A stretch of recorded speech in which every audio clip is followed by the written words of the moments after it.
The man was just playing a game when he suddenly told his girlfriend to get on her knees. Rihei just wanted to feel the crazy mix of burning hot and freezing cold, but then her mouth stretched so wide it touched her ears. A terrifying scream blasted through the headset, hitting the man right as he kept pushing the tower. He didn't panic but calmly shattered the enemy crystal, then relied on his memory to open the door while his beautiful neighbor pounded on it. He whispered that she could crawl inside to hide, but only if she kept her eyes shut first. She nodded, suggesting that if she could just get inside, he was free to do whatever he liked, which sounded less like a cry for help and more like a dark bargain. In the blink of an eye, the man swung his kitchen knife and chopped off her head without a second thought. A message popped up. A possible zombie was taken out, and you earned some points. There was a guy named Lin Fan, an average interior designer who kept house all by himself. Just an hour ago, he kindly helped a scared neighbor, but she suddenly changed into something monstrous and bit him until he was dead. The instant he passed away, he suddenly found himself linked to a survival system for the zombie apocalypse. That link spun the clock back an hour, dropping him right before he died. He used his fresh points to boost his strength and instantly felt his power surge through his veins. Meanwhile, the beautiful neighbor's headless body drew in another zombie. As Lin Fan pushed the door open, the zombie finally saw him and slowly turned its rotting, twisted head to lock its eyes on him. A few seconds later, the beast let out a deep, guttural roar and lunged straight for the fresh meat. Lin Fan swung her blade one more time, slicing clean through the zombie's head and sending it crashing to the ground. The screen flashed another message. Zombie killed. Points earned. Lin Fan gazed at the neighbor's broken body and knew more zombies were coming, so he stayed hidden behind the door waiting to ambush them. An hour later, the hallway was stuffed with dead bodies. His points shot up, but afterward he looked for the neighbor's body and couldn't find it anywhere. Wait, don't tell me they've already eaten her, because that's a terrible problem and it will just rot soon anyway.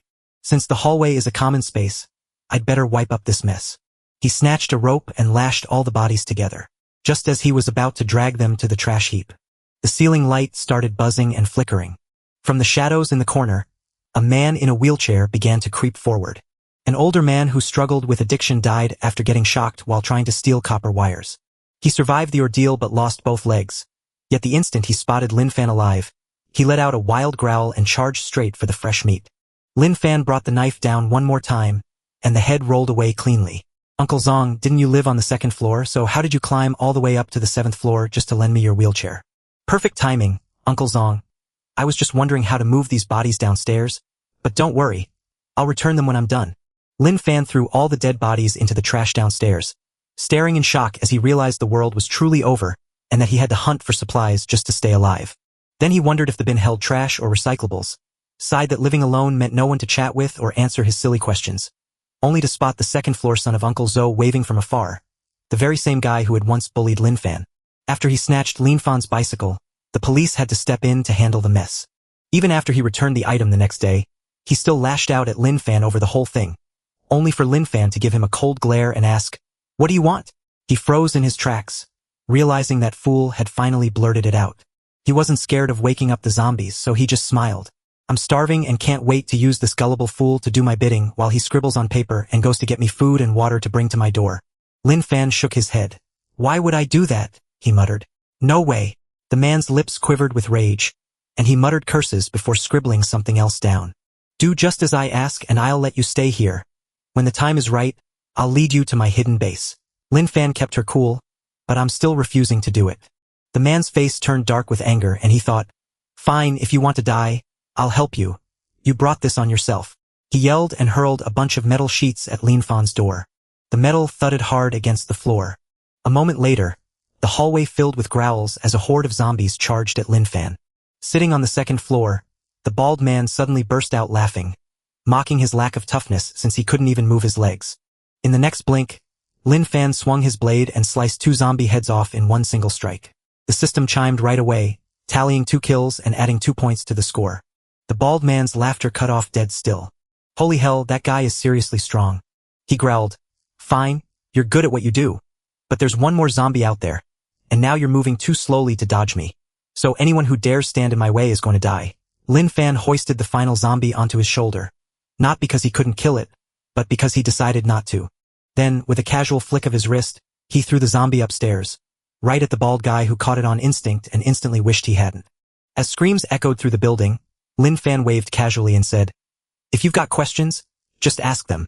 because at least you won't be alone like me. Lin Fan walked into the supermarket just down the street. As soon as he walked in, he quickly put down several hidden zombies. After grabbing his supplies, he walked straight to the checkout and froze as he looked at the cashier, who had turned into a zombie. This stash will keep me going, and with seeds in hand, I'll soon be growing my own food once I find a safe spot to plant them. But this knife is finally done for good. As I thought about getting a new weapon, a bus suddenly roared down the street. The engine roared so loudly that a huge crowd of zombies rushed toward us in just a few seconds. The bright lights suddenly brought back the scary times from when he was a little boy. When Lin Fan was just a boy, his mother was taken away by a terrible accident. His father, who desperately wanted to remain with his mistress, made a plan to leave him behind. Lin Fan's crying made his aunt lose her patience. With pure disgust, she snatched the steering wheel from her dad's hands and screamed that she'd slam the brakes to teach him a lesson. The car smashed straight into the front of a big truck. Lin Fan was lost in that dark memory until the bus driver's loud shout pulled him back to the present. "Hey kid, you want a ride? Forget it. I'm not picking you up, so just stay there and let the zombies tear you apart." A shy boy whispered beside him that they couldn't leave him alone to face the zombies that had drawn them in, remembering the teacher's words to always help people. Before he could even finish, the driver dragged his finger across his throat like a slash, spat on the ground, and sneered, "Teacher, forget about your teacher. This is the apocalypse and I'll do whatever I want. You little glasses-wearing nerds think you can lecture me. I've always hated smart kids. You're nothing but the teacher's pets. Without her protecting you, you're just prey. Because you really care about others, I'll be generous and send you down there to keep him company." Just like that driver who shoved the boy off the bus and sped away. As he drove away, he nervously glanced in the rearview mirror, worried about the man with the kitchen knife. I can't believe he really thinks he'll take on the horde all by himself. Lin Fan finally shook off his thoughts and whispered to himself, "I'm not going to die. Mom and I made a promise that I'd become the brave, kind, and exceptional man she always believed I could be." And with those words, he hurled the kitchen knife straight into the bus tire. His huge strength drove the blade right through the rubber. The bus spun out of control, crashed hard into a street sign, and ended up tipping over. The once proud driver now screamed in pure terror, just like a frightened animal. Lin Fan's eyes grew cold as she stared him down and said, "I'm sorry, I was wrong and please save me." But he only replied, "You're not truly sorry for what you did. You're just scared because you finally realize you're about to die." A faint smile touched his face, but then he said, "Oh, really? Your friends are here, so I'll let you chat with them." The man stopped in his tracks, confused and scared. But then the boy he had killed suddenly reappeared with the zombie horde and ripped the driver apart without any mercy. Lin Fan's strength had climbed all the way to an unbelievable 35 points. As he walked past the apartment buildings, a woman's voice called out from above, where a single mother stood next to her daughter. "Hey there, kid. Tell me how you survived the horde at the crossing." But forget that for a moment because Lin Fan wasn't going to stop. But when he saw the starving little girl beside her, he couldn't turn away and walked to the door where he found a woman kneeling. "Sir, I beg you, please spare just a little of your food for my hungry daughter, as my husband has passed and I have nothing left to give her." Lin passed 2 pumpkins and a squash to the stunned woman, who, despite wondering if money mattered anymore, still took the food. Lin Fan spotted a fake weapon hanging on the wall. The woman took the sword from her hand and said that since my husband loved games and bought it just as a prop, anyone who wants it can take it to stay safe from the dangerous world outside. Lin Fan admitted he felt bad for taking the weapon, but his eyes refused to leave it even as she insisted he needed it more than she did. Lin Fan said his polite goodbyes and promised to help for free, but while the little girl found him strange, her mother whispered that maybe they were the broken ones. Lin Fan eagerly checked out his new replica gun, a cool piece he'd seen online that he'd always wanted, perfect for taking down zombies. Just then, a woman tumbled from the sky and landed right at his feet. Her body was marred by bruises, with dark blue and purple marks spreading across the pale skin that hadn't been hurt. From his scratched-up face on the 5th floor, the fat man sighed in annoyance, wondering when he'd find another toy like that to make the waste worth it. Looking down, Lin Fan saw that the woman had been through terrible pain. The look of desperation, anger, and helplessness in her eyes was exactly the same look his mother had given when she walked away from his father. He chose to fight for her justice and stood face to face with the heavy-set man, asking, "Why did you do that?" The man stopped dead in his tracks, caught off guard by the sight of someone walking outside. Then he cursed in anger, demanding to know who dared intrude on his building and claiming he could do whatever he wanted with the women there before realizing he had to act to protect the mother and daughter who had given him their weapon. He hoisted the body, climbed up the stairs, and saw that the fat man was waiting on the 5th floor. The fat man thought Lin Fan had come to steal the body just to have some fun, but since dead people can't move, he was out of luck. He sneered at him, lifting his chin in arrogance and telling him to scram before he lost his temper, threatening to show him what real pain feels like. He kept muttering insults, threw himself onto the couch with a beer in hand, and thought, maybe I should look for some new toys in this building. In this world where nothing matters anymore, I do exactly what I want, and ruling it feels like the best thing ever. Then someone knocked on the door, so the fat man leaped up, snatched a wooden bat, and peeked through the peephole. Who's knocking on the door? Please tell me it isn't a zombie. Damn it, if the hallway is packed with them, how can I find new toys? But what he saw through the peephole left him frozen in fear. It was the very woman he had just tortured until she died. Even the scariest monster felt a chill run down his spine when he saw it.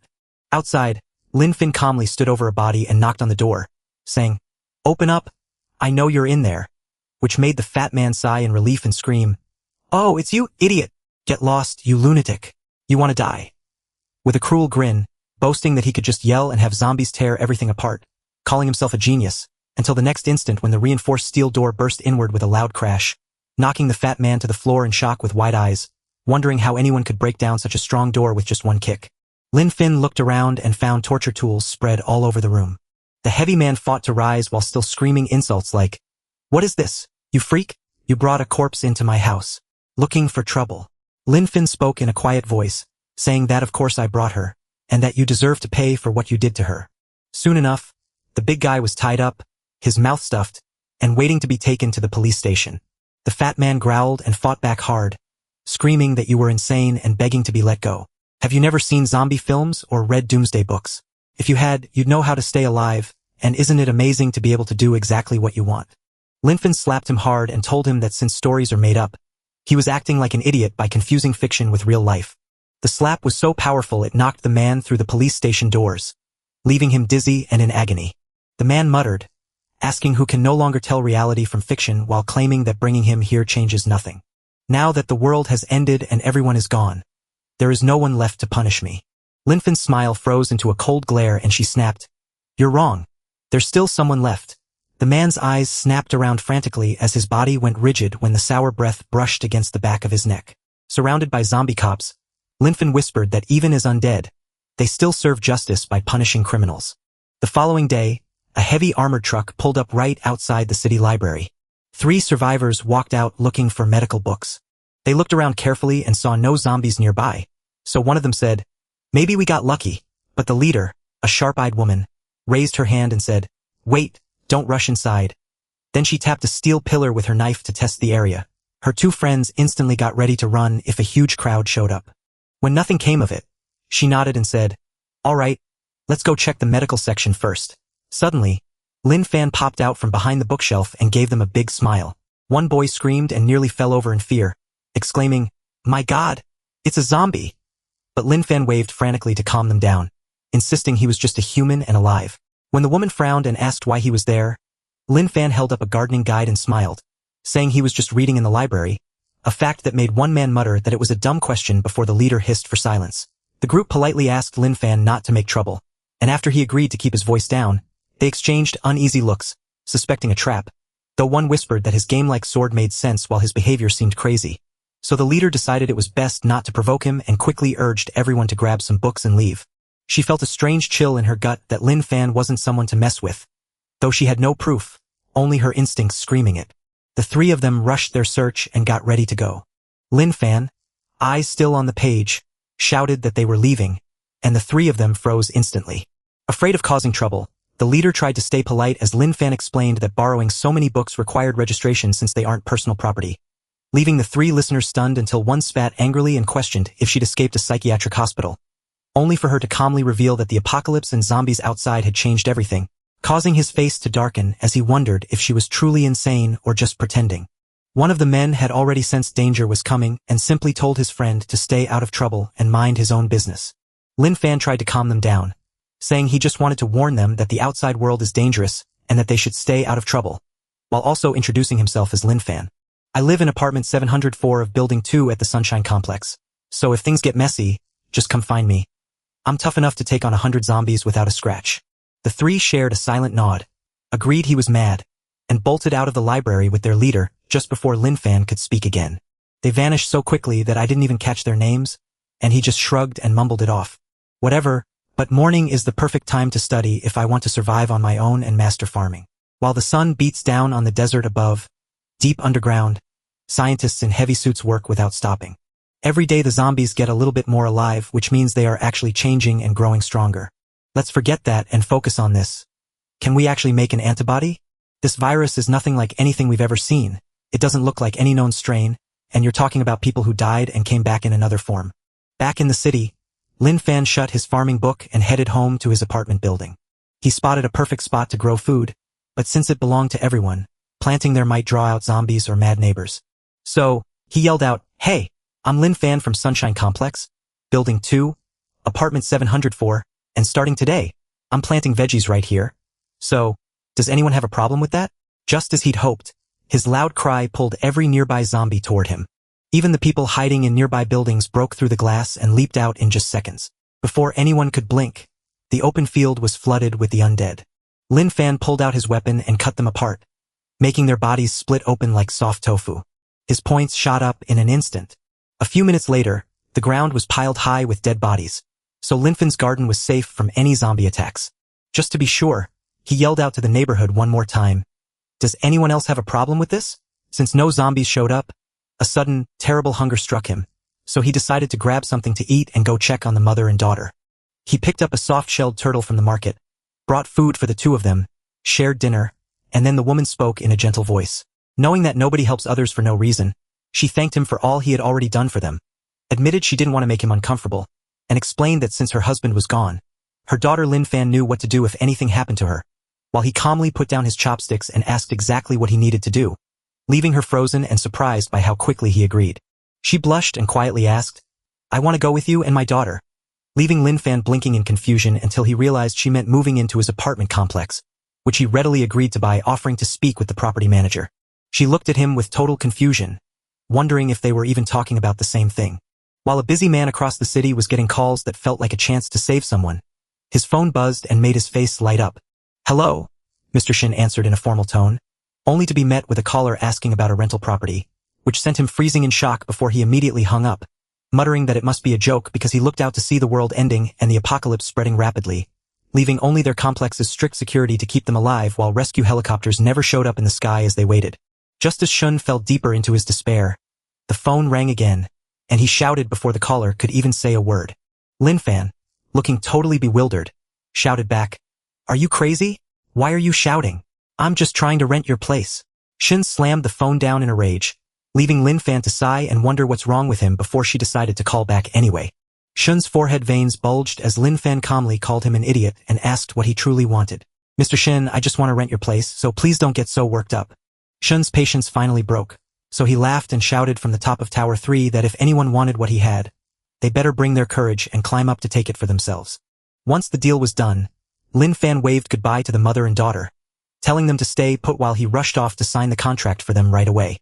She tried to hold him back, but he had already slammed the door and gone. Meanwhile, a young man stepped up to Shun and asked in a hushed voice, "Boss, what happened?" Shun just shrugged and muttered, "Nothing, just some fool." The young man pulled Shun aside to whisper a serious warning. "Forget him and follow me, because the math shows our supplies will only last 2 weeks. Shun frowned and asked what was being suggested, to which the young man replied with a cold smile that there were 15 of them, 4 of whom were dead weight and needed to be dealt with. Shun paused, knowing that doing such a thing in front of everyone might hurt the kind elderly folks who had shared their food with them over the last few days. The young man grinned, thinking, "Leave it to me. Once we get rid of the old folks, we'll eliminate the extra men next. For the women, the plain ones leave while the pretty ones stay, and at least we'll have something to keep us entertained." After all, nobody knew when the end of the world would finally stop. Once he locked the door, Lin Fan hopped on his bike and sped toward the tower, casually slicing up the zombies that wandered the streets. People who had survived before watched him from windows and alleys, some begging for his aid while others laughed at him. Sure, he wouldn't last long. They knew the zombies would eat him eventually, but after walking for a long time, Lin Fan turned around and saw the hungry crowd was gone. He pulled up to the gate of the apartment complex and took a good look around, realizing this place was way fancier than where he used to live. Up on the rooftop, a group of young people huddled together to plan a cruel act of stealing food from the old folks and tossing it off the building, even though the elderly residents could clearly see what was happening. Wang Xinu, a retired soldier who had survived many battles, reached out to comfort the wife of a retired military doctor standing right next to him. Gowan let out a heavy sigh as his supplies dwindled, wondering if the young people now see them as a burden. Yet he knew the future belonged to them since the world would need them to build it back up. Nearby, retired military engineer Zhou Yuden chuckled softly, asking Wang if he had truly accepted this fate so calmly. Wang asked if he felt the same, and Zhojin nodded, saying that after a lifetime of fighting, there's little left now, so while it's not the younger generation's fault, survival must come first. Hapu and Yangyang's wife rolled her eyes, sighing that after decades of suffering, a little more wouldn't change anything. Meanwhile, Shun and Joja were already gathering the young folks and moving toward the four old ones. Joja had a dark secret plan to kill the old man first, then the extra men, and finally Shun himself.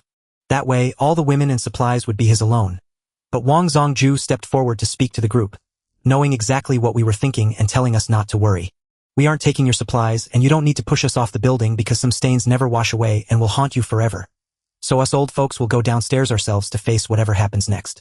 Even so, the younger group refused to back down, saying there was no way they could let you stay alive because opening the security door downstairs would bring an entire horde, so they had to throw you off. Just as the tenters faced each other, a loud knock came from the rooftop door, and a voice shouted from outside. "Mr. Shen, can you hear me? It's the person who called you earlier, and I was wondering if I could rent your apartment." Shen screamed like he'd seen a ghost, knowing the world was ending, and now he couldn't figure out who was moving into his apartment or who he actually was.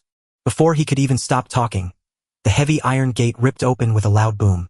Lin Fan was so strong that he accidentally swung the gate so hard he knocked it right off its hinges. Shu leaned close to Shin and whispered his plan. "Tell him the apartment is rented. Let him walk downstairs while we push the old folks down so their screams draw the zombies away, letting him run for safety while we hide." Shin grinned and waved it off, thinking the kid was both clever and dangerously ruthless. "Fine, the place is yours. Go ahead," though Lin Fan wasn't expecting it to be this easy. He reached into his pocket and pulled out a huge stack of cash, leaving Shin blinking in shock and thinking, "This guy is an idiot." Shin growled, then relented. "Fine, stay as long as you like, but now get out." As Lin Fan turned to leave, he saw the older people getting ready to head down from the roof. "Excuse me," he shouted, and when Zhu Aljin looked up in surprise, the young man asked, "Do you know me?" Lin Fan nodded with excitement and shook my hand, telling me how he saw me on TV when 4 countries tried to block our weapons, but my team broke through the blockade to make me a national hero. Zhu Jin chuckled softly, "But that was long ago and you're exaggerating." Now Lin Fan turns to the others and asks if you really intend to go downstairs, warning that it's dangerous outside. Zhu Jin shook his head, saying we must leave because our supplies are running out and the younger ones need them. So after living this long, there is no reason to waste what little is left on us. Lin Fan's face turned grim as his mind flashed with pictures of old folks being left behind, beaten, and doomed to die. Shin shivered just by looking at Lin Fan's face, realizing how dangerous this guy was. Lin Fan let out a slow breath and urged them to follow him to his safe home where he promised protection, but the elderly group gently declined, thanking him for his kindness while saying his care was already enough. Yet Lin Fan insisted he was strong enough to help them rent apartments in his complex, causing the elders to exchange awkward glances. Zoel Jin hid his worry with a laugh, saying the young man was truly one of a kind, while Lin Fan took his hand and urged him to trust her and follow without fear. Even as Shin tried to stop the old group but was held back by Shu, who whispered to the boss to let them go. Once they reach the bottom, the zombies will spot them and tear apart the old men who once gave everything for their country. Now that they were old, the younger people pushed them out of the safe place. While the younger survivors kept throwing flower pots down to create a distraction, they quietly gathered the elderly people's supplies. They planned to lure hungry zombies over to eat the old folks. The older folks never thought their own children would be so cruel. The soldiers who used to fight side by side to save each other never saw betrayal coming until now. Only the retired military engineer Zhu Aljin felt something was wrong. He frowned and asked if anyone had found a way to kill the many zombies lying on the ground. Hank shrugged, admitting there was no way something like that could be developed this fast. Once he stopped talking, everyone turned to look at Lin Fan, who shifted awkwardly, while I knew I had no choice but to kill them to get safely to the rooftop. The old folks turned their eyes away from the dead ones. They were shocked to see how many zombies he had taken down all by himself. In the meantime, the survivors on the roof tossed down every pot they could find, but still no zombies showed up. Shin scowled and shoved a man out of the way to get a look at what was happening. One look down the stairs froze him with cold sweat, leaving him to wonder why the floor was covered in zombie corpses. Suddenly, a scream tore through the air as Shu shoved the man over the edge, freezing the other survivors in pure horror at what they'd just seen. Shu Chao just fixed his tie and asked, What's wrong? If noise doesn't work, we'll use blood because the smell travels farther. So Shin burst out laughing and clapped loudly, shouting, "Brilliant!" until the others quickly copied him, grinning in agreement. The man crashed down hard, his body shattering and blood spraying all over the street, turning it red. Far-off zombies smelled the fresh blood and charged like wild beasts. Up on the roof, Shun roared with laughter, saying he couldn't wait to watch the fools run and hear them scream, while Zujin's wife, who used to be a teacher, panicked and cried out asking what they should do. Linfin suddenly asked, "Do you have a car?" Wang blinked in surprise. "Yes, we do," he said. "It's in the garage." But then he stopped, wondering why he had been asked. Linfin grinned back over his shoulder, noting that his bike simply couldn't hold this many people, so he urged them to drive straight to the spot he'd mentioned. Then he added, "I've got something to take care of first." And with that, he sprinted toward the gate while Wang and Zhu Aljin shouted after him, "You're still young, so run while you can. We'll hold them back and take the hit if anyone has to die." Just as they were about to act, their wives grabbed them and stopped them cold, shouting that the boy wasn't normal and they should stay far away, while Linfin arrived at the apartment gate and whispered to himself that he had tried to warn them. The zombies who never worked out had terrible stamina, so it took them forever to make it all the way up here. Shin frowned at the fact that the horde hadn't breached the walls yet, puzzling over why someone was rushing toward them, while Shurao Chao smirked, assuming they were just panicking. A moment later, Shin burst out laughing again, realizing you were right, that idiot actually opened the gate. "Wait, why is he running again?" Shurao shrugged. "It's instinct. Even an idiot feels fear." Shin nodded with approval. "You've got brains, Sha." But Shin's smile vanished instantly, and then we noticed something was wrong because he was running straight at us. Both men went pale, realizing he was leading the zombies right to them. Below them, the dead surged forward like a black tide, pushing Lin Fan deeper into the residential tower. Moments later, Lin Fan popped back onto the rooftop to the crowd's angry shouts, only for him to crouch calmly behind a door panel and joke that he was just helping them get the zombies they wanted, right before dozens of them flooded the roof with hungry eyes locked on fresh prey. Shun's face suddenly lost all its color. He roared in fury, "You bastard, you damned bastard." Once 4 old folks moved into Lin Fan's building, they all became fast friends in no time at all. They often shared simple meals, and Limim, together with her daughter, brought warmth back to the once quiet neighborhood. One afternoon, FF spotted Lin Fan staring at her, so she nervously touched her cheek, wondering if something was on her face. After a long silence, Lin Fan finally spoke up to ask where her school backpack was, but Fef blinked in confusion and asked what she meant. So Lin Fan pointed at her and told her that even in this apocalyptic world she still acted like a kid who needed to study since she couldn't do much else, noting that Grandma Yang used to be a teacher who could help, and promised to bring her books and backpack back later. Fifi pouted, but the world was already over, so Limi sighed and nodded, wondering if she really still had to study. "Sweetheart, listen to your uncle because studying is the one thing you can still do." Limai rose with a smile, ready to tackle the trash and bring Fifi's belongings back first. Fifi let out a big sigh and asked her uncle, "What did I ever do to deserve this?" In an instant, the sleepy Sunshine Complex woke up to buzz with life once more, now sheltering 6 brave survivors. That night, 2 zombies shuffled toward a nearby 2-story repair shop. In the next blink, 2 arrows shot into their heads and knocked them down right away. The shooter, once a hobby archer now hunting the streets and picking off the dead one by one, knew he couldn't rush the zombies inside the repair shop because any loud noise would only bring a whole horde running his way. He wasn't by himself. A woman and 2 men were with him. Their food would run out in a week, but the water still flowed, and someone had to keep the treatment station running. Suddenly, a loud boom shook the air and turned the archer's face as pale as a sheet. Suddenly, flames erupted from a building nearby, and every zombie in the area instantly turned their attention to the fire. The woman with short hair stomped over to the window, glaring in a huff and shouted, "Who the heck is making all that noise out there?" A woman ran wildly down the street, screaming in fear as the horde closed in behind her. Then a huge hand came down hard and squashed her flat until she was just a puddle of red. A huge zombie mutant, standing nearly 13 feet tall and wrapped in dark mist, looked monstrous and overwhelming. The woman with short hair shivered as her lips quivered, realizing she faced a mutant zombie that could keep growing and changing. Right then, the screech of a trash can rolling over the sidewalk echoed out from the alley nearby. She stopped dead in her tracks, convinced a huge monster was coming right for her. Instead, Lin Fan showed up calmly, shoved a dumpster into the horde and mutants, and sent them flying as if they were made of paper. He was already as strong as a man could get, and he could run and last longer than any normal human ever could. As he walked through the alley, he didn't even bother looking back at the giant who had fallen. The woman with short hair huddled on the second floor of the repair shop, spotted him and whispered that it was truly him, while the others felt like they had just barely escaped death and wondered if the boss had somehow drawn the zombies to them, maybe giving them a chance to survive after all. The view jumped back to the supermarket sitting under Limbo's old apartment building. Lin Fan rolled the dumpster up to the apartment gate, then headed upstairs to grab Fifi's backpack and books. While thugs on the second floor of the supermarket shouted, "Hey, what are you doing?" Lin Fan calmly looked up and replied, "Do you need something? My dumpster is full, so I'm just trying to find a spot to toss this while I grab a few things." Before he could finish, they started laughing at him, calling him a trash-toting genius fit only for a world gone mad. Lin Fin didn't blink an eye because tossing out the trash is just part of life, whether the world is ending or not, and if you ever need a hand, just ask. The bald thug yelled back, "You idiot! We're living comfortably up here while you ask for help. Want me to scream and call the horde, so you can run around for our entertainment?"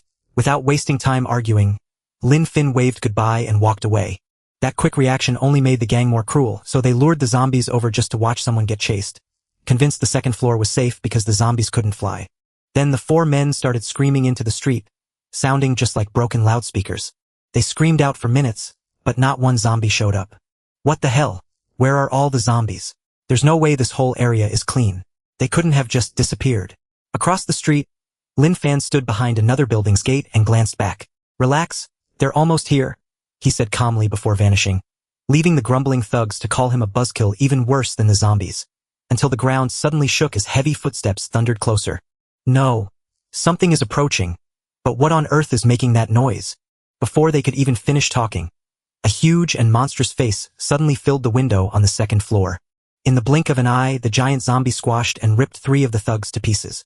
While he was talking, Lin Fan had already made it to the bookstore on the ground floor of the building across the street. As he climbed the stairs, he heard a baby crying weakly. Hearing the noise, he dashed around the corner and spotted the landing. A woman lay still and dead, yet her baby lived on after she made the choice to let go. She traded her own last hope for life so the child could live. The baby's weak cries slowly faded away.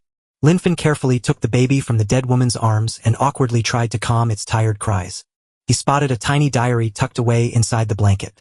Inside the note, it says, "No rescue, no food.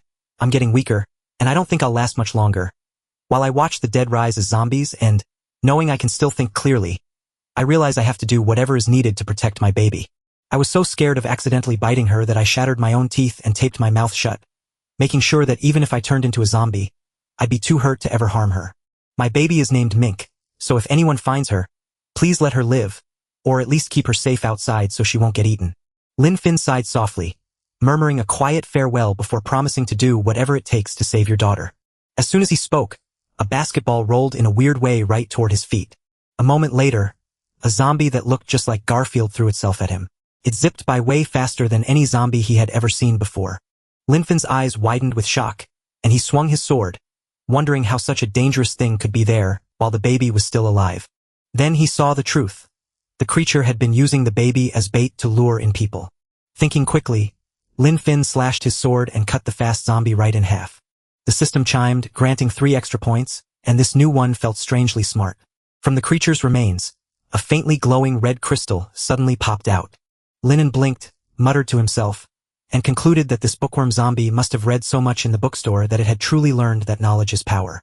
"Since I'm here anyway, I'll grab some worksheets and exams for Fifo, who seems like a serious student, though she's gonna go crazy when she sees them." Far beneath a desert base, a professor gazed in shock at a sealed red crystal as a female officer saluted and confirmed that the strange gem had been found inside a zombie skull after its dissection. "Tell me everything," the professor asked, while she explained that Nan fired the first shot. A sniper rifle was aimed right at the zombie's head, yet it didn't die. Instead, it charged straight at the base at a terrifying speed. He kept firing, and every bullet struck its head, but the zombie didn't fall until its skull was totally destroyed. Before now, every zombie we faced died from a simple headshot, yet this one kept going even after taking high-powered bullets, which made no sense at all. The professor frowned because the zombies were evolving into tough monsters that headshots could no longer kill.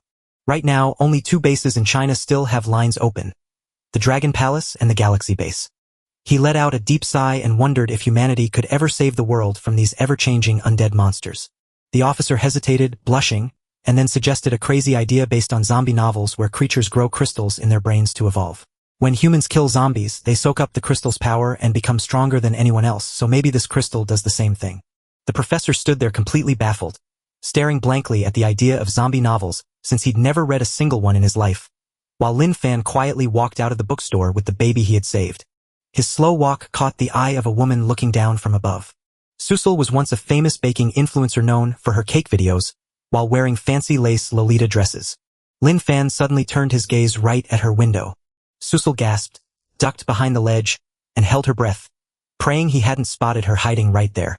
Lin Fan saw a faint shadow move behind the glass, and he knew it had to be a survivor. But before he could think more, a car slid to a halt right outside the police station. Once they were sure no zombies were lurking nearby, 4 underworld gangsters stepped out. Lin Fan gave them a casual wave, but even from far away, he could smell the thick scent of blood sticking to them. The man with the shaved head froze in shock, realizing someone was still alive, while the guy with the perm whispered, "Should we get rid of him?" The man with the bun shook his head and whispered to keep quiet, reminding the fat man that they were there only by the boss's orders, while the fat man nodded in agreement, fearing that if they failed to find what the boss wanted, he would skin them alive. As the bald man in the car stared coldly at Lin Fan, the narrator thought, "He isn't running.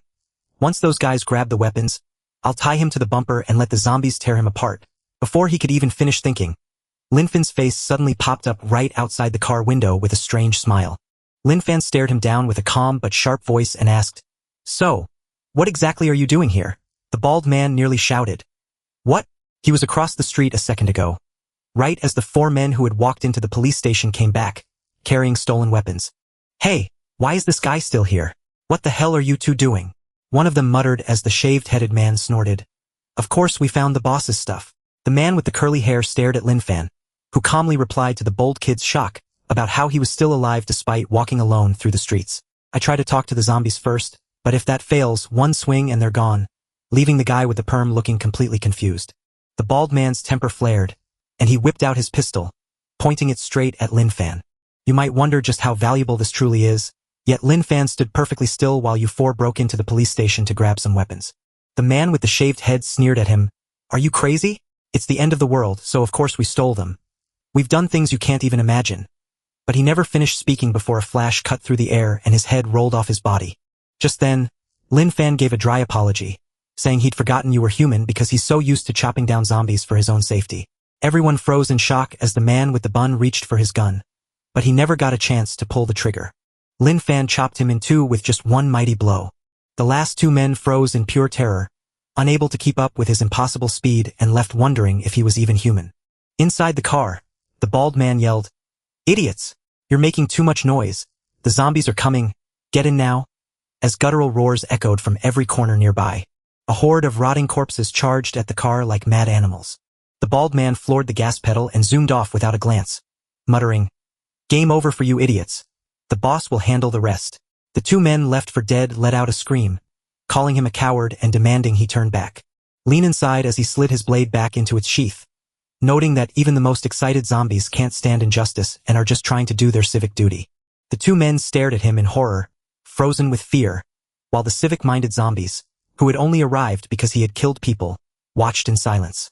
Lin Fan crouched low and then jumped up to the balcony above so easily that it felt like nothing. The men stood with their mouths wide open as his figure vanished into the distance. No human being on Earth could ever leap that high. Suddenly, a massive wave of zombies smashed into them, and their screams were quickly swallowed by the horrifying sound of flesh being torn apart. Sushil, a famous baking influencer, stopped what she was doing to stare at the zombie-filled chaos outside. "Don't say that Lost Guy led them here. He must have lost his mind to do that, and he's probably dead already." Just as she finished thinking, Lin Fan suddenly popped up outside her window, causing her to collapse onto the floor in a trembling heap, realizing with a start that she was now on the 2nd story. Lin Fan thinks she's just broken by the end of the world, but how is she hanging on the side of that air conditioner unit with her legs shaking from pure terror? He decided to give her time to get used to him, promising himself to visit her window every day with a warm smile and a kind heart, knowing that sooner or later she would understand he meant no harm. Just as Sushil lunged forward with a sharp knife, he spotted me, and panic hit hard since I was trapped and knew I couldn't run without him spreading the news to the other survivors. I won't let them take me alive, so if I can't fight him, I'll stab myself first to make sure he never gets a warm body to play with. Meanwhile, inside a fancy mansion on Shuri Hill, a bald gangster smashed through the door, his face full of panic as he shouted, "Boss, we've got a problem." The scar-faced man puffed on his cigar, frowning as the bald man exaggeratedly claimed that while 5 of you vanished, only one returned. As soon as we reached the police station and found the weapons, a group hidden in the shadows lured a wave of zombies right at us, while the bald man stammered nervously. I urged the guys to get into the car, but the street was choked with too many zombies, so with no other choice, I sped away, leaving the panicked man inside to face his fate, knowing I couldn't let the boss think it was just one survivor. As soon as I saw that huge crowd, he nervously peeked at the boss, wondering why he wasn't speaking, before realizing the boss was about to hit him with the kind of strength that could crush bricks or shatter rocks with a single slap. Wang Dao finally lifted his head and pressed the glowing cigar against the bald man's forehead, asking, "Why didn't you stay dead out there?" The bald man shook so hard he had to bite his tongue to keep from screaming, knowing that one wrong sound would make the boss destroy him. As the cigar finally died down, he forced a miserable smile and said, "Boss, I only wanted to keep driving for you. That's all." To which Wang Dafu snorted irritably, though not enough to end his life. After tossing the cigar aside and muttering to get lost, Wang Dafu leaned back with cold eyes, realizing his plan to slowly take over the whole villa complex as his own base was now ruined. But now it looked like another group in Hongshu had the same bold plan to grab weapons from a police station. So he muttered to himself, "Looks like I've got to move first." The next morning, sunlight filled the Sunshine Community Garden as old Mrs. Shugfen knelt down to plant the seeds Lin Fan had brought back. Meanwhile, Mr. Zoenju and Mr. Wanzungu nailed wooden boards over the gates and exits to keep the zombies out. Over by, Grandma Lin calmly taught little Fifi all about math, science, and chemistry just like a personal tutor. Fifi had just finished her homework when even more textbooks appeared on the table, making Lin's fans smile proudly as I reminded them that you're a hardworking kid, and that I had picked these up for you last night. But Fifi's eyes instantly turned into a pool of tears. Before she could say a word, the baby and Lioness fan's arms started to cry out loud. Lin's fan grew worried and paused, asking where you found the child. Since Grandma Sue used to be an army doctor, we should let her check out the baby. When Grandma Sue rushed in from the yard at the sound of crying, someone shouted, "Hurry and bring her here." And once she checked the baby, she let out a breath of relief. It's a miracle you found her before it was too late. But she's still in trouble because her body is weak and her rash and wounds are infected. She needs gentle care, and though her father is a loyal fan, the mother's diary only mentioned one thing. The baby's name is Menhaman, so let him carry your family name. Grandma Ling suggested that Linfen shake her head, promising to tell Men Raben all about his mother once he grows up. Lin saw Linfen struggling to hold the baby and stepped in to help, saying, "Since I'm already taking care of her, you've done more than enough." Linfen smiled with thanks, agreed to split the work so one cared for her by day and the other by night. And just as they settled that, Grandma Zhu Aljin and Grandpa Wang shouted from the gate with panic in their voices. "Linfen, hurry over. Something's wrong. The zombies are swarming the streets." Linfen frowned. "That's strange. I lost them quite a while ago on the way back."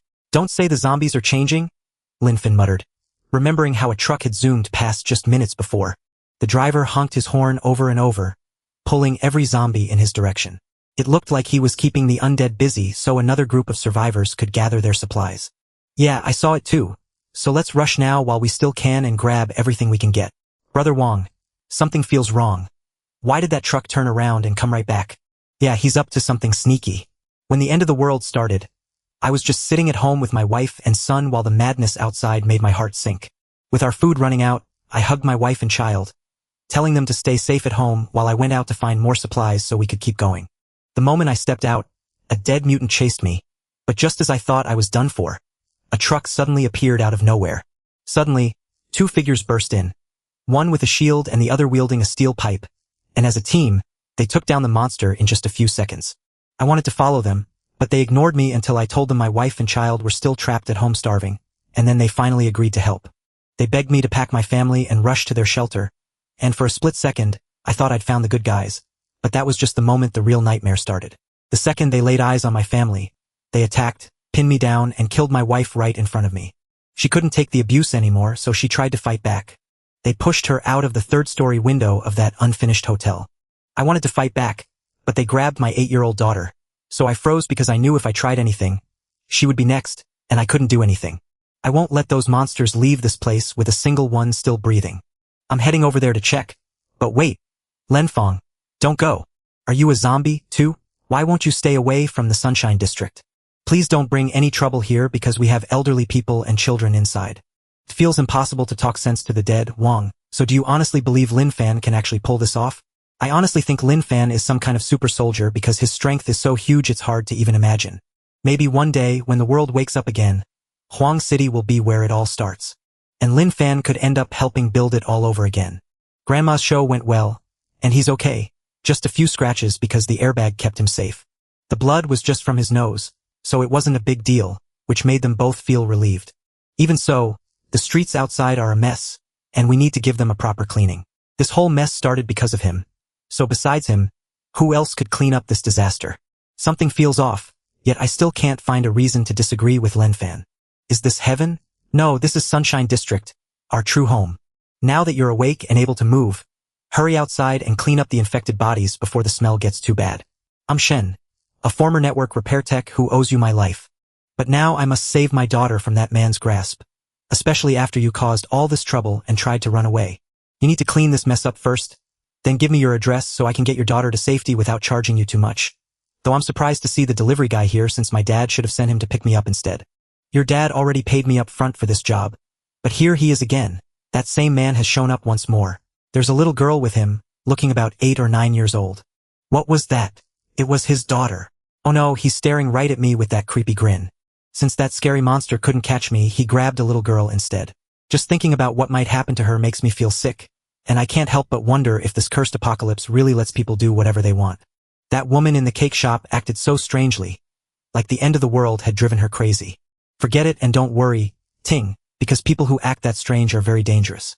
They could hurt someone easily, which was just weird. What's going on, sis? Check out that intersection over there. Isn't that the madman we ran into before? He still dares to strut around with that kind of confidence, especially with a little girl right beside him, and honestly, it's just unbelievable. That doll is so cute, I'm buying one for Mang Ting Ting, and since you want one too, let's get you one as well. Hey, so many zombies are chasing our car, and if they spot him and the little girl, we're definitely done for. Hurry and honk your horn to scare the undead away from you. You actually did it? Darn it, sister. It seems she's already drawn every zombie to this spot before we even arrived. With nothing left to do, a researcher at the desert base spoke up. Professor, we've finished studying the crystal from the zombie's brain, and its inside is unlike anything we've ever seen. The energy is rock-solid stable because the crystal's strange, skin-like outer layer is far tougher than anything human. We have the finest gear at our survivor base, yet even our best tech can't tell us what the crystal is for, so we told Dragon Palace and Galaxy Base about it, right? Dragon Palace and Galaxy hunted zombies but found no crystals in the ordinary ones, so they realized only special zombies carry them. This confirms the zombies are changing and getting worse, which is terrible news for anyone still alive. If we can't figure out how to handle them, I can't even imagine what will happen to humanity. Perched atop a building in Wang City, a man screamed with joy that he had finally found the crystal inside a zombie's head. A dangerous prize he'd even had to betray his friends to get. If I drink this crystal, I'll get stronger, keep slaying zombies, and eventually rule this wasteland. If heaven won't let me rise as Jan Hu, then the apocalypse becomes my endless night and the start of my climb. Come on, Jan Hu. I'm ready for this power to rebuild my body and give me strength so great that I'll become the apocalypse's king. A ruler who can change a woman every single day of the year. Moments later, his face twisted in shock as he wondered how this could be happening. This crystal won't work like it does in the books. It's completely useless. My stomach is cramping so badly that I know it's finally happening, and the pain is just too much to bear. I'm about to meet my end because of this. But if I can stand up to it, the future is mine. No, this just can't be happening. No, I'm not ready. As panic voices inside Sunshine Community shouted, Dad, brother, why are you covered in blood? Are you okay? I'm fine, just covered in zombie blood, and little Fan sure can run. Little Shin, quick, hand him the money now, thanks. You're thanking me for the paycheck I earned by doing exactly what you hired me to do. Even in the end of the world, I still can't just take money for free. The old man handed me 100 yuan to hold on to before we even started. I thought everyone was just pulling my leg, but when he really accepted the payment, it felt so strange that I had to ask Wang Zongju if this was normal. It seems strange, yet people always pay for things, and even in this end-of-the-world world, the Sunshine Community runs on that same simple rule, so think twice before you dismiss it. These orderly exchanges mark the start of our future, and while we once thought Little Fan was strange just like you, times have changed. We realized his mind works on a level far above ours, so those who get it will understand, while those who don't never will, leaving us two old men confused but thinking it sounds important. The sound is rising from the clock tower, and the sun is high in the sky. A giant clock suddenly started ticking again, as if someone had fixed it. The zombies will surely crowd into that spot, buying the survivors the extra time they need to hunt for supplies. I can't guess who did it, but it had to be a good person. That's wonderful. It means there's still a tiny spark of hope left, even in this mess. Boss, your plan is brilliant, so from now on, noon will be the perfect time to go scavenging. This trick won't last long, but that's okay. Let's make our move while we still can. We've got just 2 minutes to grab what we need before we go. Boss, we're in trouble. Grab what you can, because I knew this was going to happen. Some of these zombies have grown smart and civilized, almost like us humans. Do we truly have no hope left, with disaster striking before noon? We lost our new hope, but now we have something real because the end of the world is here and danger is everywhere. But hope is always there, waiting for someone to find it, guide it, and brighten it just enough so others can see even a little bit of it. Because as the saying goes, with great power comes great responsibility, and if we all stop caring for one another, our entire world will fade away. Since one person's strength isn't enough to do it all, a leader must step up to bring everyone's determination together and make it even stronger. Wang Zongju, I honestly have no idea what you're saying. I can't forget how Little Fan thinks, so talking to him this way won't work. I have to explain it in a way he can actually understand. Little Fan, since there's a real estate office right nearby and you're looking to earn some cash, why not try out a part-time job? You can hand out flyers to find survivors who want to join our community, helping them while you earn a nice commission. That part-time job pays money, which is great, old Wang. I'll head right over to start. Old man, are you sure it's right to play tricks on that kid like this? Or are you steering him down the wrong path? Through all my years serving in the military, I've never met anyone as strong as Little Fan, who is so powerful he barely seems human. Maybe Little Fan is the last chance we have for all of humanity. The air is biting cold, so brother, hop in the car before you freeze, and don't you want to stay with us? Thanks, but it's not needed since I'm busy at work and already have a home. With the engine's noise pulling a horde of zombies toward him, we decide to walk away since he refused our help anyway, and in this apocalypse we can only do what we can. Plus, after chatting with him earlier, I started to think something might be wrong with that kid. It's true, the zombies are getting faster, clocking a 100-meter dash in just 9 seconds now instead of the old 10. Ugh, I'll just have to go back to my dull job of hunting zombies for points. At long last, we've tracked down everyone. But these zombies have grown tough and keep changing in ways we can't stop. But luckily for me, my support team is helping me get stronger, and then suddenly it hit me. That was a distress signal. I'm Yanaini, a 19-year-old dance streamer living in apartment 17 of the Hanged Elite Residence Building, room G5. Whether it was folk, classical, or modern dance, no matter how many people performed, none were as famous as her. When the end of the world started, she was so scared she locked herself in her apartment and barely ate, but her hidden stash of food kept her alive until today. On the third day after the outbreak, soft knocking at the door and a familiar voice calling her name revealed it was her manager, Lely Wang. Just as she reached for the doorknob, she peered through the peephole and saw Li Hong's younger brother standing there. Since he was an unemployed gambler who lived downstairs and gave her a disturbing look, she knew that in this broken world, if Bing tried to harm her, his manager would never stop him. He might even choose to help his own brother, since she has refused to open the door for her manager despite his excuses and promises, leaving her to wonder if she will starve to death while her younger brother complains from the Ronda Elite residence above about how she still won't open up. She's so beautiful, from her legs to her waist, that just thinking about her makes me go crazy, even though that security door is way too strong. We couldn't pry it open, and now you're to blame because I warned you not to look suspicious when the world ended, so I assumed nothing would ever matter again. Quiet. His sister snapped. I think I heard something outside. Zombies? I'm not sure. Maybe it will happen, maybe it won't, but let's take a look first. Is anyone out there? Leave me alone and don't come back, because that crazy person must be standing right outside my door again. I'm about to go crazy and might even grab a knife to end it all, but that creepy guy won't let me leave. He'll keep looking for a way to use me whenever he can, which is just too much to bear and makes me wonder why this has to happen to me. Outside, Lin Fan realized the person inside might be in trouble, so he smashed down the door, found Yanini, and told her to stay calm. How can I possibly stay calm when it is the apocalypse? A stranger bursts into my apartment, and you expect me to calm down? Oh wait, aren't you the dance streamer Yanini? I used to toss money into your live streams, but before that, I just watched your amazing dancing for free. Don't take another step or I'll kill myself right here, because I won't let you touch me after seeing how a woman in that Japanese movie I watched with my best friend in the dorm was tortured every single day. They treated her like a toy until she acted like a dog. And though I used to think movies were just lies, now I know people can do truly terrible things, but no matter what happens, I will never become one of them. I mean no harm, my name's Alan Fun. I work for a rental place, and since I saw your emergency sign from the street, I stopped to check and apologize about the door.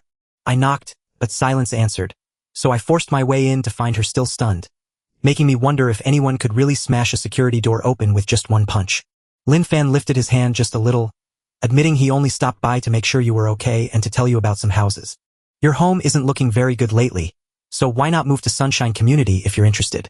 Though the place is old, I've kept it quiet, clean, and safe, and the folks living here come from all walks of life. It was a mix of doctors, teachers, decorated veterans, retired factory workers, elderly women, and even a network technician. Downstairs, you'll find our fully equipped outdoor gym and the fields we built ourselves. And the best part of all is that it doesn't cost a fortune. Once Yanaini heard it all, her fear slowly melted away into pure shock. Lin Fan saw her face soften and thought she was finally relaxing. He stepped closer and whispered, I know you're scared. A beautiful girl like you must have endured so much during this disaster. Even though the world is full of hard times, there is still kindness hiding in the corners. So let's keep walking toward the bright light. Hey, drop that knife and check out this flyer. It might just help you make up your mind. Yanaini stared at the brochure in her hand, feeling the whole situation was totally ridiculous. She couldn't help but ask, who exactly are you? Lumpin smiled and replied, I told you already. My name is Lumpin, and I'm a real estate agent from Sinfong Agency who specializes in rentals. Feeling unhappy in your current place? You could move to Sunshine Community, and since Lumpin was so eager to sell, he kept pitching the apartments until he finally asked us to sit down so he could explain everything properly. Take a look at this floor plan for Building 1. Room 504 is a cozy spot with 2 bedrooms, 1 living area, about 60 square meters, an elevator, and easy access, but since you're a streamer with lots of clothes, I'd recommend the bigger apartment 2 in Building 2 instead, which is perfect for you and was just vacated by a young woman only a few days ago. Yanaini blurted out that Linen seemed mentally ill, which instantly made Linen feel insulted and want to leave, but Yanaini quickly grabbed him, realized her mistake, and apologized again. Life inside demands the right mindset to make money, so while I accepted your apology, Yanaini pressed, are you always like this? I mean, kind of not normal. And when her words hung heavy in the air, she hurried to clarify before Linen cut her off with a sharp retort. Abnormal? Aren't all of you the strange ones? Everyone thinks the apocalypse means rules no longer matter. That old way of thinking is tearing the world apart, and in the apocalypse, zombies aren't the real fear because people are, yet I keep following the old rules simply because I'm strong enough to get away with it. Yanaini stared at him once more, noting that while he seemed strange, his words actually made sense. Perhaps he was pretending to be clueless just to lower people's guard, but whatever the truth, this place was doomed to be destroyed, and since staying meant certain death, she had to leave. Limp's smile faded as he quickly told Yanaini to pack his things, since she had just agreed to rent the apartment he had shown her. Yanaini blinked in confusion as Limp explained that since they were moving, she should grab her important things like bank cards and cash, knowing the rent was 10,000 a month. Yanaini stared at him in shock, wondering if he was just putting on a show or if he truly meant it, all while wishing desperately to just get out of this crazy place where money felt useless. 10 minutes later, Linfin stared at her in puzzlement, wondering how she managed to pack so quickly. Yanaini nodded and warned that dangerous survivors lurked downstairs, fearing they might not escape safely. Linfin calmly guided her down the stairs while Yanaini reassured himself that he could handle things, just like when he once punched through a reinforced door as if it were made of paper. But as they climbed to the next floor, Lil Hong's door suddenly flew open. He gripped the kitchen knife tight and shouted, Yanaini, where do you think you're going? Leave that woman alone now or you'll regret it. Li Hong stood tall without a hint of fear, a quiet smile slowly spreading across his face. I rarely smile unless I truly can't help it, but tell me, just how are you planning to make me regret it? In the blink of an eye, Li Han flashed across the room and grabbed the knife right out of the air. Lil Hong froze in shock, everything feeling unreal, since he'd only grabbed the knife to scare the man into leaving the woman behind. Who could have guessed it would vanish in a heartbeat? That wasn't normal at all. But Lil Hong didn't attack. Instead, Lil Hong calmly explained that even brandishing a knife without striking someone broke the law, a serious lesson that only confused him more until Lon handed the blade back and Lil Hong instinctively snatched it. Lon warned him to hold the knife properly and stop acting foolish, threatening that if he really attacks, she'll fight back and it won't end well for him. While Li Hong stared blankly at the blade, confused and unable to make sense of what was happening. Yanaini had wanted to stop Li Mon from taking back the knife, but it was too late. She remembered how she once treated Lin Hong like family with money and chances. Yet after the world ended, she was just a target while her brother tried to ruin her life, only for Li Hong to glare with greed and shout, stop! Instead of saying, let's go.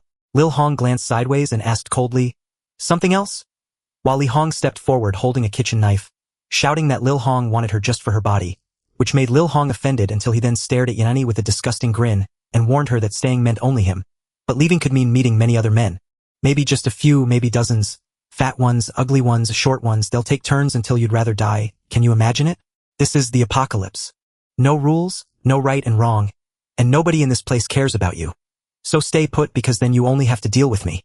Those cruel words echoed over and over in Yanini's head. Li Hong snapped out of her dream and declared she'd rather die than stay there. After being rejected, Lil Hong's face twisted with madness as he blamed Lil Han for everything, telling himself the knife was taken only because he let his guard down. A lie he kept believing until he swung the blade at Lan with all his strength. Yanini's face went white, and she screamed at Li Han to be careful. Lil Hong's sister thought Yanini was already scared, so she just helped hold the man back, until suddenly Lil Hong flew backward as if hit by a huge force. He crashed into the wall so hard it cracked like a spiderweb. Li Hong slowly lowered his right leg and calmly explained, "It was his fault. I only defended myself," which left Yanini staring in shock, realizing that this man was unbelievably strong since Li Hong had been defeated in an instant. After that, Lil Hong was too scared to cause any more trouble and hurried over to check if his brother was still breathing. As they went down more floors, Yanini saw that the zombies had been torn apart all over the place. Li Hong explained that when he arrived, the zombies attacked him, so he had no choice but to kill them all to defend himself. Yanini's curiosity about his true job only grew stronger. Li Hong sighed in disbelief, insisting he was just a real estate agent from Xinfang Agency, but neither she nor Yanini believed him.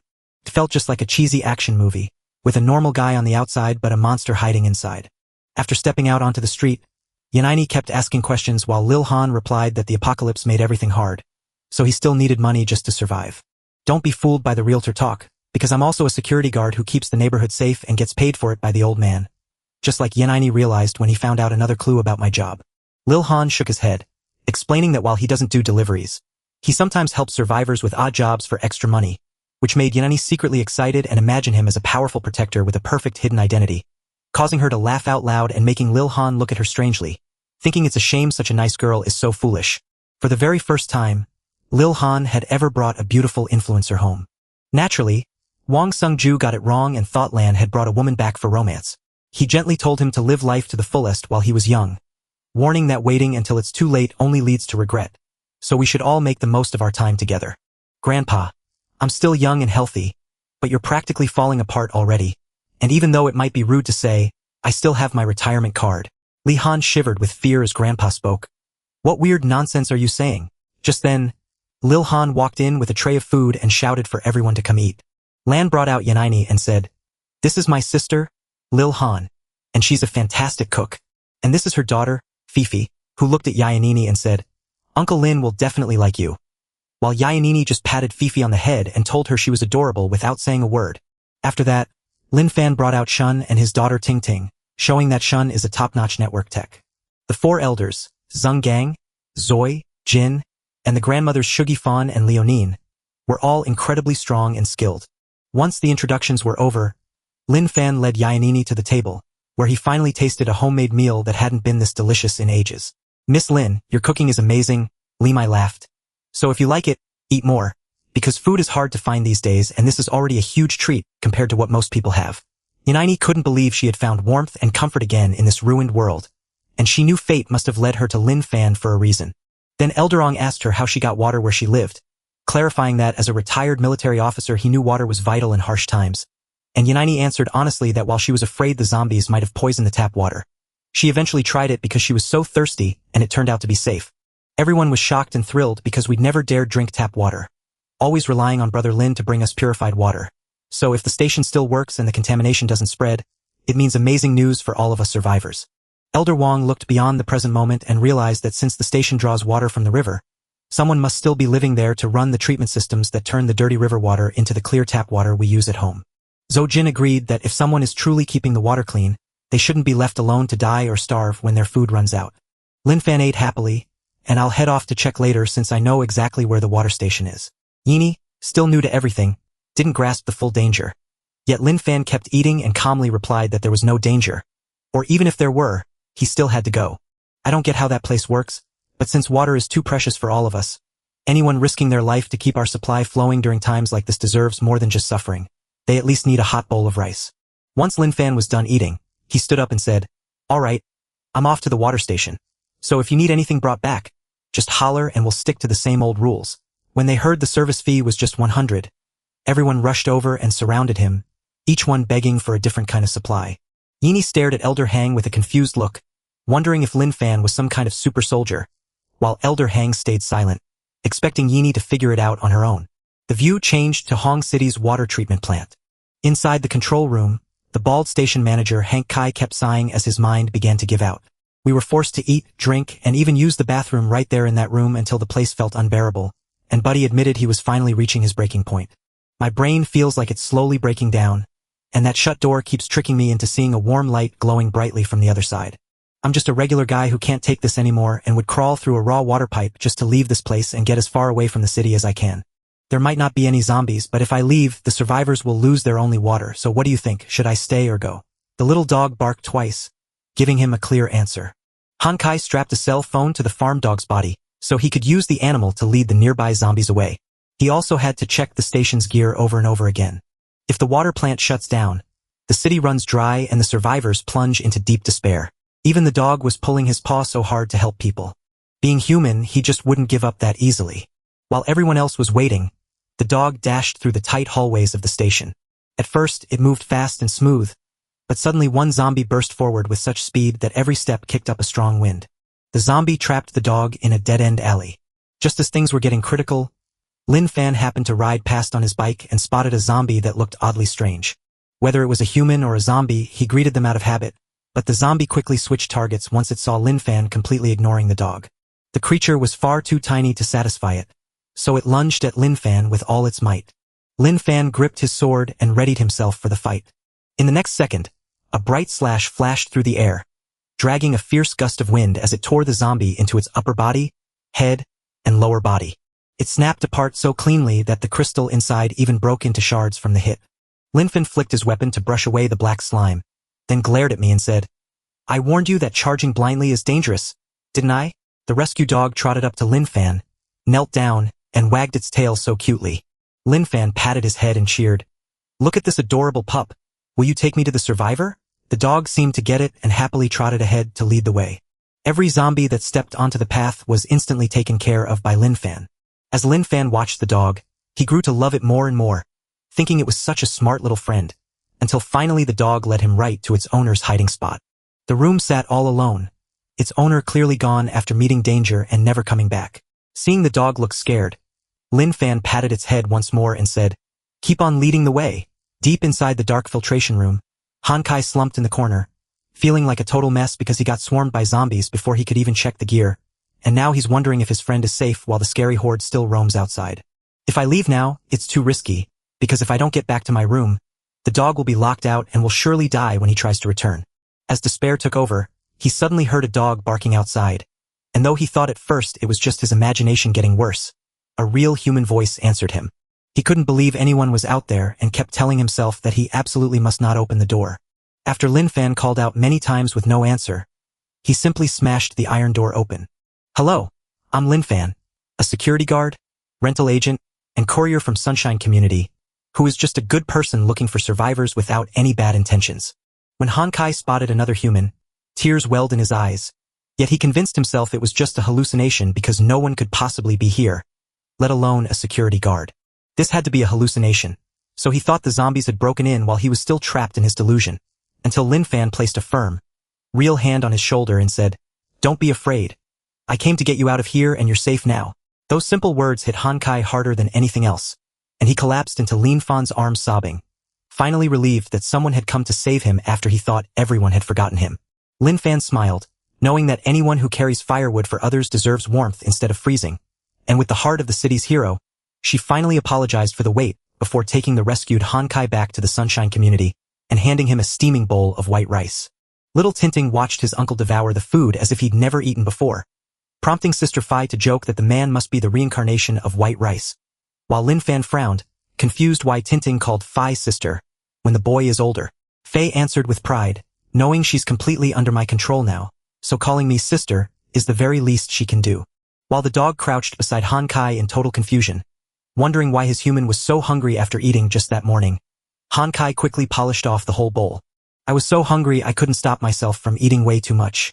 Llama shook her head with a smile, saying it was a blessing to eat well, and not to worry since her sudden arrival left no time to cook anything else. Grandpa Wong patted Han Kai on the shoulder and praised him for keeping the water plant running, telling him the clean water was all thanks to him. But Han Kai felt embarrassed and insisted he was just doing his job as an employee. Stuck with nothing to do, I did what I could, and Grandpa Wong told me that my basic job was still my responsibility, adding that every survivor in Wong City owes their lives to water since without it, very few would have made it. Then Lin Fan walked over and asked if I wanted to move into the Sunshine community, explaining that he worked part-time as a rental agent and could help me find a place, which caught Hanai off guard because the words felt like they held some hidden meaning.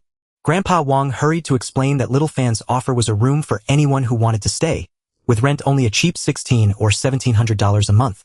Even when the world is ending, our group keeps the old rules, so Han Kai blinked with a mix of confusion and nodding agreement. Lin Fan tried to explain that you'll get used to it, as Grandpa Wong likely understands her better than anyone else, even if he worries her direct speech confuses people. Grandpa Wong kept talking, saying Han Kai looked like any normal kid who was shy but stepped up when it mattered, a trait he admired, which made Han Kai wonder if it was really a compliment while Wong Zongju suddenly thought back to an old friend. In the war, there was a quiet guy who spoke softly, but when it counted most, he grabbed explosives and ran right at a tank, showing me that everyone is a mix of fear and flaws that only come together to make a whole person, proving that in those tight moments, courage can be truly amazing. Only then did Han Kai realize that this grandfather was truly the community's guide. Lin Fan leaned in to tell Han Kai he'd found him a spot in room 504 on the 5th floor for a great price, and when Han Kai asked if he needed cash or a card, Lin Fan's eyes lit up to say either was fine, and though Han Kai knew these saviors weren't quite normal, he decided to go along with it since money hardly mattered in the apocalypse anyway. Seeing Grandpa Wong step in to help when the young man hesitated, he bluntly explained that bachelors waste their money anyway, so he had charged the fan rental to his own card with the promise of repayment once the young man got his salary, and even joked that the water station still paid him, though Han Kai was confused since he couldn't remember anyone getting paid during the apocalypse until he realized Lin Fan had cleared out the nearby zombies. Brother Fan, can you help us fight off those zombies? Lin Fan replied, honestly, yeah, I'm strong. They already know it. Since her strength, speed, and endurance had all already left normal humans far behind. Han Kai first believed Lin Fan was wielding some kind of superpowered weapon. Only when Grandpa Wong and the older women acted so calm did he finally get what was going on. He asked Brother Fan, since someone has to check the water station every day to stop it from getting dirty or cloudy, and I can't do it all by myself, would you join me at noon each day to handle it? Lin Fan acted like it was no big deal and walked off to his room while the others kept chatting. Han Kai quietly asked Grandpa Wong if Brother Fan really was a hero like Superman, and Grandpa Wong smiled to say that heroes always rise in dangerous times. So it doesn't matter what anyone truly is because both of them are heroes. Heroes are chosen by the light they bring, not their past. And just like the little fans, we all want to turn this Sunshine community into a shelter of hope that keeps growing. Suddenly, the scene changed to a desert base. While researchers from the Dragon Palace and the Galaxy base sorted through data, they found the crystals from a mutated zombie's head useless. A soldier bravely swallowed a crystal for a test, but the result was terrible, so the researcher played back the horrifying recording of what happened inside him. As the crystal fuses with the person's body, their blood starts boiling and they bleed out and die within 3 minutes. This proves that swallowing crystals to gain power doesn't work because our bodies can't handle them, so look at the screen where I've mixed the zombie data from the Dragon Palace base and the Galaxy base for the professors to see. This strength-type zombie at the Galaxy base is so explosive that its super-dense muscles can flip a 2-ton car, and regular bullets just scratch its tough skin without doing any real damage. This speed zombie is a climbing beast with thick but flexible limbs that let it sprint at 150 kilometers per hour, faster than a cheetah, and it never slows down from tiredness, meaning once it locks onto you, you're basically done. There's a terrifying zombie that screams at 120 decibels, making you feel sick and dizzy while screaming louder than any other zombie to draw a huge horde toward you. Only a few days ago it was a quiet 100 dB, but now it's already jumped 20 dB and climbing toward a deadly 160 dB that can shatter our eardrums. The old professor cried in terror, wondering how much longer the survivors could hold on if these zombies kept getting stronger with no way to stop them. He was only a few days home from his 9 years as a third-class sergeant when the zombie apocalypse began. The group was made up of 4 women, 2 men, and 1 couple who was about to have a baby. The man asked Gohan what was happening outside, and Gohan lowered his head to admit that too many zombies were wandering around, making the situation look very bad. The man said my sister-in-law felt much better, but the baby might come in just a few days, which makes me really scared. Gohan patted his shoulder to comfort him, assuring him not to worry because he was there, since hospitals were impossible to reach and hiding a birth was vital to keep zombies from hearing screams or spotting dangerous bleeding, even though Gohan longed to leave and search for supplies. The man promised to follow Brother Gang, but Gohan quickly shook his head, insisting he stay behind to watch over everyone. My body is stronger than yours, so if trouble comes I can climb and get away. But worried about being a burden, the man said, "All right, brother gang, please be careful." To which Gohan nodded and promised, "I will. If I see any zombies, I'll run right away." Though the man wasn't talking about zombies at all, but about the legendary tale everyone among the survivors is whispering about. They say there is a lone man with a single sword who wanders the zombie-filled streets of Huang City, known to all as the Eternal Shadow and the Immortal Ghost of the Apocalypse. Gohan rolled his eyes at the silly title, wondering what kind of nonsense that could be. While the Sunshine community bustled around, the old man spotted Lin Fan rushing by and asked him why he was in such a hurry that day. Lin Fan said he was busy patrolling, cleaning stores, helping Honkai reach the water station, and working in real estate, so the old man nodded, knowing that in this whole world, no one worked harder than him and maybe he was really the last hope for everyone. While that was happening, Grandma calmly showed the two kids how to do it. Lim hauled the baby on her back and went to help Grandma Suea with the crops. Yanini had just found Lin Fan and greeted him, but when he politely replied, "Miss Yen," she told him to drop the formalities.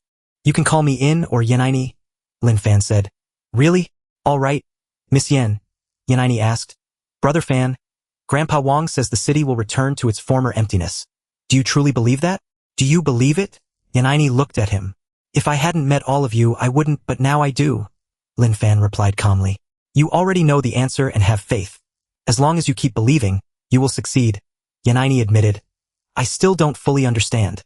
Brother Fan, why are you still out there earning cash when the world is ending and everyone else is just hurting people and stealing whatever they can find?" Lin Fan took a step forward, worried that when the light returns, he might never become the person he was before. Yanini stood frozen in shock, and in that moment, she finally believed the old man's words, realizing that Brother Fan might just be the hope for all humanity. She chased after him, smiling as she asked, "Brother Fan, do you have a girlfriend?" Lin Fan replied instantly, "No," and she blushed, admitting she didn't either, then shyly wondering if he'd ever thought about dating. Lin Fan gave a straight reply, shattering Yanini's dream in just 3 words, "No need." Unable to accept the rejection, she chased after him and asked why, but Lin Fan simply replied, "Because I'm still young," before adding that he needed to clear out the nearby zombies, insisting that as long as he kept working he would eventually clean every store and expand to nearby areas until Long City was clean again, which made Yanini pause and realize that Brother Fan wasn't rejecting her at all, but rather reminding her that the apocalypse wasn't over yet. How could anyone even think of romance when my view was so limited and Brother Fan carried dreams far beyond my own? So that afternoon I just watched him walk through the streets as usual. When streamer Sushil from the cake shop saw him again, she couldn't help but wonder who this fearless guy was, and if he had a secret trick to dodge zombies. Lin Fan also noticed the woman watching him, unsure if she had truly healed her heart, since broken spirits could not be fixed with medicine and most people had to mend their own wounds. "I've got to clear out the zombies hanging around the nearby shops before I can forget about this." As she watched Lin Fan pull his sword, her heart stopped beating as she realized it was all over because he had finally lost control and was about to attack her. But after drawing his sword, Lin Fan suddenly remembered his promise to smile at you every single day. "I hoped my smile would warm your heart and help you heal," but to Sushil, it looked scary and terrifying. There it is again. He's staring right at me with a twisted smile, and I know he's up to no good. The scene shifted to Gohan frantically searching for medicine for the pregnant woman, only to find every pharmacy empty and realize that zombie movies had made survival look far easier than the harsh reality. Suddenly, a terrifying groan froze Gohan in his tracks, and he fell silent to listen closely. He knew that sound meant a zombie was near, and even with his army training, he realized going in with just his fists would be a deadly mistake. He didn't wait a second to turn back and keep himself safe rather than risking anything unnecessary. As the zombie shuffled out of the building, Rian sprinted away at top speed, knowing the slow creatures took time to lock on to their next victim, so he had to make his run now to stand a chance. The zombie behind him still looked confused, like it had no clue what had just happened. Meanwhile, Lin Fan was gathering supplies and casually slicing through zombies, grumbling that they just wouldn't leave him alone and kept forcing him to fight back. Suddenly, he felt his sword grow sharper than ever and seemed to glow softly, leaving him to wonder if his eyes were just playing tricks on him. Suddenly, a bunch of loud roars rang out from outside. Curious, Lin Fan leaned out to see what all the fuss was about. He saw Gohan stuck on top of a bus, surrounded by a swarm of mutant creatures. Gohan gritted his teeth in frustration, having just slipped out of the pharmacy only to find himself trapped by zombies once again, fearing this might be the end. Just then, Lin Fan calmly and innocently asked if he needed a hand. The moment he heard him, Gohan knew Lin Fan was no ordinary person. radiating a powerful military strength that takes years to build. The more he watched him, the more sure he became that this man was incredibly powerful and could actually save him. After weighing his options, Gohan stopped asking for mercy, and instead screamed at Lin Fan to get out while he looked for a way to escape. Lin Fan just stayed put, smiling as he asked once more if he could help. That reaction immediately grabbed the zombies' attention, and they all spun to face Lin Fan, making Gohan turn ghostly white as he silently cursed Lin Fan for ignoring his warning. He thought they could have gotten away if they had run right away, but now the zombies were all locked onto him. Lin Fan kept talking to the horde like they were just regular folks, scolding them for their violent ways and honestly saying his sword was only to protect himself. Suddenly, a little zombie charged straight at us. Gohan stood frozen in shock, sure that they were about to die right there. Before anyone could even blink, Lin Fan swung his blade and the zombie was sliced in two instantly. Immediately after, he kicked the body so hard it slammed violently into the wall. Gohan stood frozen with his jaw dropped, because even the best soldiers in the world couldn't throw a zombie that far, showing a strength far beyond what a human could ever have. The other zombies lunged at Lin Fan with terrifying speed, their eyes wild with hunger. Lin Fan spoke with ice-cold eyes, saying that if words failed, he would settle the matter with the sword in his hand. Hearing that, Gohan froze in disbelief, struggling to process the bizarre comment that followed such a brutal slaughter, while Lin Fan sheathed his sword like a butcher done with his work, complaining that the streets were filthy and wondering who would have to clean up the mess later. Standing on top of the bus, Gohan still couldn't believe what he saw and doubted if anyone could be that strong. Suddenly, he remembered the rumors of a lone swordsman walking calmly through empty streets with the mysterious titles people gave Lin Fan, calling him a living legend of Hang City. So confused he lightly jumped onto the bus to face Gang directly, without understanding a single word the man had said. With a smile still on his face, Lin Fan waved hello, told the stranger who he was, and asked for his name. Gohan stood frozen in shock as Lin Fan effortlessly jumped onto the roof of the bus, leaving Gohan wondering if this guy was actually human. Lin Fan felt just as confused, wondering why the man kept staring silently at her, and even guessing he might be deaf. After Gohan introduced himself and Lin Fan sighed with relief that he could hear, Gohan spoke up again to say where he lived. Curious about how Lin Fan killed zombies so easily, Gohan asked him exactly why it seemed so effortless. Lin Fan casually lifted his sword and called it a divine blade, which made Gohan drop the topic and turn his attention to saving the survivors. He introduced himself properly, proving he was still an active soldier who had gotten into trouble while visiting home. Gohan thought to himself that Lin Fan's weird way of talking was just a strange habit, even though it did seem odd. As Lin Fan mused over it, she abruptly invited him to move to the Sunshine District, leaving Gohan shocked and realizing that many others must be surviving there. After thinking it over, Gohan realized Lin Fan had already saved many people and meant no harm, so he jumped right in to help. He asked if he could go back and save the others, and Lin Fan quietly said yes. Shortly after, Gohan came back with a pregnant woman and told Lin Fan they had finally arrived. Lin Fan questioned how they knew each other, and Gohan told her that Yang Hui was just another survivor he'd met while the world ended. Lin Fan paused, listening closely before she finally asked about her husband. Yang Hui gave a cool, short answer that left everyone shocked. Lin Fan gently moved Gohan to the side and whispered the questions that needed to be answered alone. Gohan then told everyone everything that had happened while he was out looking for medicine. After Gang left, Yang Hui ran into a group of survivors who looked friendly at first and thought that joining up would give them a better chance to live. But the moment they found out Yang Hui was expecting, the whole group turned on her, threw them out and made everyone leave. The worst part for Gohan to take was seeing Yang Hui's husband toss her aside with no care for her baby, leaving her all alone when he came back. Gohan stared nervously at Lin Fan and asked if he thought carrying a baby was a burden. Lin Fan smiled and said they were just guests, which made Gohan breathe easier and feel glad that Yangi had finally found some luck even after her betrayal. But then Yanka suddenly grabbed her stomach in agony as labor started. Gohan quickly saw she was about to have a baby, so Sufin burst out the door shouting for everyone to check on her right away.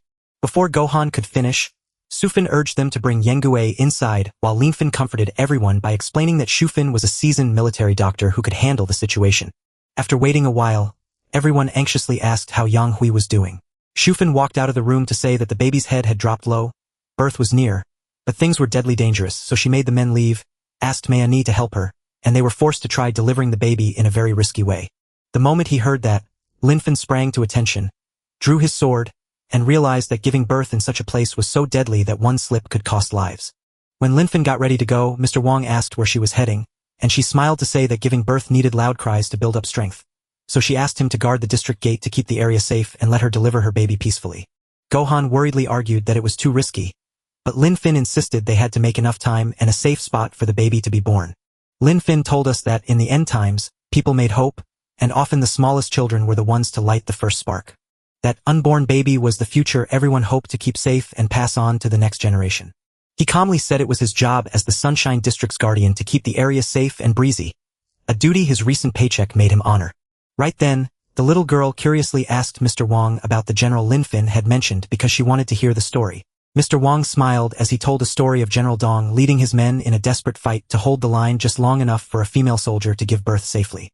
The fight took so many lives that some asked why we should pay such a heavy price just for one child, which so angered the general that he dared them to challenge his decision. He said that every sacrifice was made for the children because we must protect the future, and only those who share the nation's fate can truly understand that belief. Meanwhile, Lin Fin sat there reading about Stark and his 365 girlfriends, imagining the main character was truly living a wild and messy life. Just then, a car rolled by. The car jerked backward the instant it saw Lin Fin waiting right there. The person inside rolled down the window and thought he'd stumbled onto a crazy person sitting right in the middle of the road. Gohan reported to the Polish officer that the streets were eerily empty of zombies, a sight that felt dangerously wrong in an apocalypse. While nearby, Lin Fan just sat there reading when the man asked what he was doing and was told he was simply reading. Several other people were sitting in the car, and after hearing his answer, they burst out laughing and mocked him like he was crazy.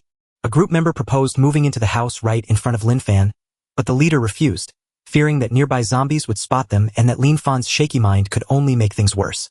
The three passengers in the back seat cheered his smart choices, saying he had amazing instincts. Lin Fan warned the group that a pregnant woman nearby was about to give birth and would likely scream so loudly that it would attract the zombies. The purple-haired girl in the car clutched her stomach and laughed, saying the crazy guy was making her laugh too hard, which Lin Fan quietly echoed, only for Lin Fan to tell her to show some respect. Clearly annoyed by his look, she fired back, "I'm not scared of anything. Do you think I could peel your skin off while you're still alive?" The blonde leader in the driver's seat pressed a gun against Lin Fan's face and asked, "Do you know what this is?" Lin Fan answered bluntly, "It's a gun." The leader smirked arrogantly and said, "In this apocalypse, I can do whatever I want," making it clear he meant to kill him. He kept threatening Lin Fan, saying he could blow his head apart like a watermelon while shouting, "Do you believe I'll blow your brains out?" But Lin Fan calmly replied that according to national law, illegal firearm possession carried a prison sentence of 3 years. Given the current situation, he thought the man's punishment